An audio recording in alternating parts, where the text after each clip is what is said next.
여러분의 열정을 응원합니다. 브리국어 나는 문학이 희망이다. 우리는 지금 박인로 선생의 누앙사라고 하는 가사를 살펴보고 있습니다. 지난 시간에 시작 부분인 서사와 본사의 일부분을 살펴봤는데요. 오늘 공부할 내용의 이해를 돕기 위해서 지난 시간에 살펴본 내용들을 복습해 보도록 하겠습니다. 먼저 서사에서는 이런 내용이 주됐죠.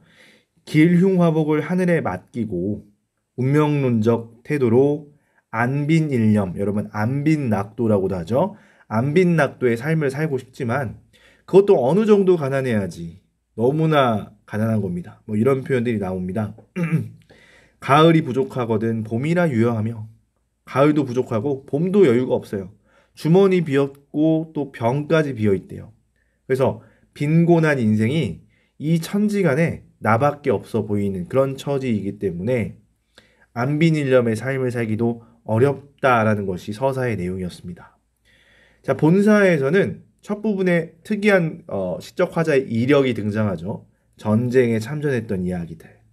병과 오제에 감사심을 가져이셔라면서 창과 방패를 들고 5년 동안 이시서별, 그러니까 주검을 밟고 피를 건너서 죽을 고비를 넘겨 몇백 전의 전쟁을 펼쳤었다라는 이야기가 나옵니다. 그 이후에 전쟁이 끝난 후 조선시대의 사회상을 묘사하기 시작합니다. 일로장수, 수염이 긴 한 종이요. 노주분을 잊었대요. 주인과 노비의 분수를 잊은 거예요. 그래서 봄이 와도 봄이 왔다고 얘기해주지도 않고, 그죠? 밭을 갈라고 말할 수도 없는 그런 상황이에요. 그래서 자신이 직접 밭을 갈고자 하나 뭐가 없다? 소가 없습니다. 그래서 소를 빌리러 가는 내용이 나와요. 가뭄이 되게 길었는데 잠깐 비가 내려요. 그래서 예전에 소 빌려주겠습니다 라고 말했던 친절한 집이 있대. 그래서 그 집에 가서 소를 빌리러 왔다. 소 없는 군가에 헤엄이 많아 왔삼노라. 소 없는 이 가난한 집에 걱정이 많아 왔습니다 라고 하는 부분까지 우리가 살펴봤습니다. 그러면 네 번째 부분, 본사 네 번째 부분 지금부터 보도록 하겠습니다. 자, 우리 화자를 가위라고 말하고요. 청자, 그러니까 소의 주인을 을이라고 한다면 36행은 을의 대답이라고 말하면 되겠습니다. 공안이나 값이나 주엄즉도 하다마는 이래요. 공은 여러분 공자입니다. 그리고 값을 치르거나 주다라는 뜻이죠. 주엄즉도, 주었음즉도 하다마는, 자, 이 공안이나 값이나라는 이 말의 이면에는요, 사실은 주인은 공짜로 빌려주고 싶습니까? 그렇지 않죠. 전체적인 맥락을 봤을 때 값을 치르기를 바라는 마음이 있어요. 그렇죠? 자, 37행 보겠습니다. 다만 어젯밤에 거낸 집 저 사람이, 다만이 나왔으니까 이미 거절 당한 겁니다. 그렇죠? 이런 다만이라는 표현이 나와서 거절 당한다는 것을 알 수 있습니다. 자, 어쨌든 거낸 집 저 사람, 건넙집 사람입니다. 그죠? 건넙집 저 사람이 목 붉은 수기치을 옥지읍게 꾸어내고 라고 합니다. 여러분, 목 붉은 수기치가 뭐냐면요, 숙광입니다. 우리가 장기라고도 부르죠. 장기의 반대가 뭡니까? 반대라기보다 숙광을 우리가 장기라고 부르고 암광을 뭐라고 부르죠? 까투리라고 부르죠. 이 얼굴 붉은 빛을 띠고 있는 것이 장기이고요. 그 오른편에 있는 것이 까투리입니다. 그러니까 목붉은이라고 하는 것은 뭐 얼굴이 붉다라는 표현인 것 같기도 해요. 어쨌든 꿩을 옥지읍게 꾸어내고라고 했어요. 옥지읍은 한자어 그대로 풀이하자면 구슬옥, 기름지, 눈물읍이에요. 그러니까 구슬처럼 막 기름이 막 줄줄줄 흐르는 모습을 옥지읍이라고 하는 것 같습니다. 굉장히 기름지게, 그렇죠? 구슬 같은 기름에 구워내고. 여러분, 선생님도 꿩 요리를 먹어본 적은 없습니다만은 옛날 속담에 꿩 대신 닭이다 이런 말이 있잖아요. 그만큼 닭보다 더 맛있는 존재가 꿩인 것 같아요. 옛날에 그 국수, 냉면 같은 것들을 만들 때 육수를 낼 때요. 꿩 육수를 꼭 낸답니다. 그게 꿩 육수가 그렇게 맛있다네요. 선생님도 먹어본 적이 없어서 어, 자세하게 묘사는 할 수 없습니다만은 어쨌든 꿩 요리를 대접받은 거예요. 거기다가 꿩 요리만 대접받은 게 아니라 간 익은 삼해주.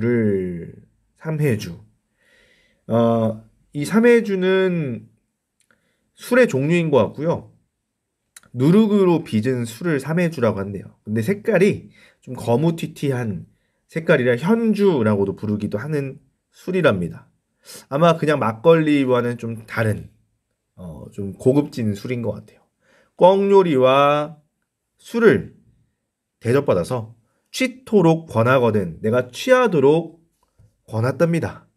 자, 목붉은 숯꿩을 구슬 같은 기름에 구워내고 간 익은 삼해주를 취하도록 권했대요. 그러니까 쉬운 비유를 하자면 저 사람이 치맥을 사준 겁니다. 치맥보다 더 고급 요리 사준 거죠. 그렇죠? 그래서 이러한 은혜를 어이하니 갚을런고. 자, 답 나왔죠. 은혜를 입었기 때문에 치맥 사줬기 때문에 갚지 않을 수가 없다. 여러분 여기서 우리가 딱 떠오르는 생각이 뭐냐면요. 청탁금지법이 왜 만들어졌는지 알겠다. 그 사람이 나에게 직접적으로 당장의 어떤 이득을 위해서 어떤 뇌물을 주는 게 아니더라도요. 나중에 어떤 순간에는 불편한 장면이 생긴다는 겁니다. 예전에 저 친구가 나한테 소고기 한번 사줬었는데, 내가 이번에 저 친구 편을 안 들면 안 될 것 같은데, 이게 바로 청탁금지법, 김영란법이 존재하는 이유이겠죠. 자, 그래서 내일로 주마하고 큰 언약하였거든. 언약은 말씀 원자에다가 맺을 약자예요. 그러니까 약속을 했다라는 겁니다. 실약이 미편하니 사설이 어려워라. 자, 실약은요. 이를 실자에다가 약속할 때 약이에요. 그러니까 약속을 잃기가 편하지 않다, 불편하다 이런 얘기죠. 그래서 사설이 어려워라. 사설은 말씀의 뜻입니다. 그래서 말하기가 어렵다. 거절을 하고 있는 것이죠. 근데 직접적으로 당신은 뭐도 안 가져오고 소 안 빌려줄게요 이렇게 말하는 것보다는 그래도 예의를 갖춰서 완곡화법으로 거절을 하고 있는 모습입니다. 이에 대해서 화자는요. 그러면 내가 꿩 사줬으면 내가 소고기 사줄게 라면서 대답을 하는 게 아니고요. 쉽게 체념합니다. 실위 그러하면 혈마 어이할꼬. 실제로 그러하다면 설마 어찌하겠는가 라면서 체념적인 태도를 보여줍니다. 자, 44행 보면요. 화자가 그냥 돌아설 수밖에 없는 이유를 얼핏 알 것 같기도 합니다. 자, 화자의 행색을 보세요. 헌먼덕 숙이 쓰고 먼덕을 숙여 썼답니다. 근데 먼덕이 뭐냐면 멍석의 잘못된 표기처럼 보여요. 멍석. 멍석은 지푸라기로 만든 것들을 우리 멍석이라고 하죠. 멍석말이라고 들어봤어요?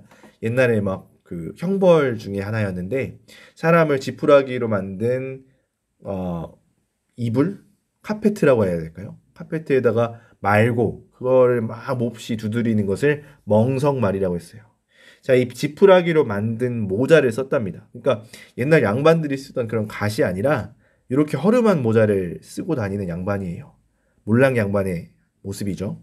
그리고 측 없는 집신을 싣고 있답니다. 측 없는 집신. 집신도 집신인데 옛날 양반들은 집신이 아니라 이렇게 당회, 미투리 이런 고급 신발을 신었거든요. 그런데 집신도 집신인데 이렇게 막 측 없는, 그러니까 여기저기 헤어져 있는 그런 집신을 신고 있는 모습입니다. 궁핍한, 볼품없는 그런 화자의 모습을 확인할 수가 있는 부분이죠. 설피설피 물러오니 이것도 허위허위 간다라고 하는 표현 지난 시간에 이야기했죠. 마찬가지로 뭔가 힘없이 보이는 화자의 모습을 음성상징어로 표현한 부분이라고 보면 되겠습니다. 자, 45행. 풍채 적은 형용. 풍채. 여러분, 풍채 좋다라고 하면 몸이 건장하다 이런 뜻이잖아요. 풍채 적다라고 하면은 볼품없다라는 뜻이고 형용은 모습이라는 뜻이니까요. 볼품없는 모습에 볼품없는 화자의 초라한 모습을 보여주는 겁니다. 이에 개 지칠 뿐이로다. 개가 짖을 뿐이로다 라는 거예요. 화자가 안 그래도 지금 초라한 상황인데 풍채 적은 모습을 보고 개가 막 짖는 거예요. 그죠? 그래서 화자를 더욱더 초라하게 만드는 존재이면서 이 개는요. 그렇기 때문에 객관적 상관물로도 볼 수 있는 존재입니다. 자, 본사 네 번째 부분에 대한 내용을 정리하자면요. 소를 빌리러 갔다가 수모를 당하고 부끄러움을 가지고 초라하게 화자가 돌아가는 장면까지라고 보면 되겠습니다. 자, 그러면 본사 다섯 번째 부분 보도록 하겠습니다. 자, 본사 다섯 번째 부분 잠시만요. 자, 오늘은 본사 다섯 번째 부분까지 봐야 될 것 같습니다. 자, 어떤 내용인지 보겠습니다. 자, 소를 빌리러 갔다가 다시 돌아오게 됐죠, 집에. 그 집을 뭐라고 묘사하고 있냐면요. 와실이라고 묘사를 합니다. 이 와실의 이 한자 와자 보면요. 뭐 닮지 않았어요? 어떤 동물 닮지 않았습니까? 그렇습니다. 달팽이입니다. 달팽이와 집 실자예요. 달팽이 집이라고 묘사를 하고 있는데 이 달팽이 집은 그냥 누추한 집. 사람 한 명 들어갈 수 있을 법한 작은 집을 일컫는 겁니다. 자, 작고 누추한 집에 들어간들 잠이 와서 누워시랴라고 했어요. 즉 달팽이의 집에 들어간들 내가 잠이 와서 누웠겠는가라는 뜻이고요. 서리법을 쓰고 있는 부분이죠. 자, 북창을 비교한 자 새 배를 기다리니라고 했어요. 여기서의 새 배는요. 뭐 다른 표기로는 이렇게 되기도 해요. 배 이런 표기 있는데 그것은 중요하지 않은 것 같고요. 새벽이라고 하는 시간입니다. 북쪽 창에 기대어서 새벽을 기다립니다. 자, 그런데 무정한 대승은 인의 한을 도운하다. 자, 무정하다라는 표현이 나왔는데요. 이 무정하다라는 말은 고전 시가에서 욕심 없다, 별 생각이 없다, 그런 의미로 많이 쓰이고요. 비슷한 말로 무심한이라는 말이 많이 쓰이죠. 무심한 백구는 이런 표현 많이 쓰잖아요. 자, 어쨌든 무정한 대승이라는 단어는 아마 문제에 나온다면 모의고사에 출제가 된다면 단어의 뜻이 제시가 될 거예요. 오디새라고 하는 새의 종류인데요. 오디새 여러분 처음 들어볼 거예요. 이렇게 생긴 새입니다. 예쁘게 생겼죠? 자, 어쨌든 이 오디새는 이내 한을 도운하다, 나의 한을 돋구고 있답니다. 자, 한의 감정을 돋구고 있는 새니까 당연히 이 새 또한 시적 화자의 감정을 돋구는 객관적 상관물로 볼 수 있죠. 자, 종초 주창하야 먼 들을 바라보니 라고 했어요. 종초가 아니라 종조네요. 종조. 자, 아침이 다하다 라는 뜻이에요. 마칠 종 아침조차. 그리고 추창. 슬퍼할 추 그리고 슬퍼할 창이에요. 그러니까 아침이 끝날 때까지 다할 때까지 슬퍼하면서 먼 들판을 바라봤답니다. 왜 바라봤을까요? 이 농사를 지을 곳인데 농사를 지을 수가 없으니까. 그죠? 그러니까 저게 아침까지 바라보면서 슬퍼하는 마음이 들 수밖에 없겠죠. 즐기는 농가도 흥없어 들리나다. 그러니까 다른 집에서 즐거워하면서 부르는 농가, 그 노동요죠. 그것도 흥없이 들리는 거예요. 그죠? 왜? 농사를 자신은 지을 수 없기 때문이겠죠. 그죠? 자, 세정모란 한숨은 그칠 줄 모르나다. 자, 이 세상의 정을 모르는 여기서 근데 세상의 정이 아니라 세상 물정이라고 보는 게 좋을 것 같아요.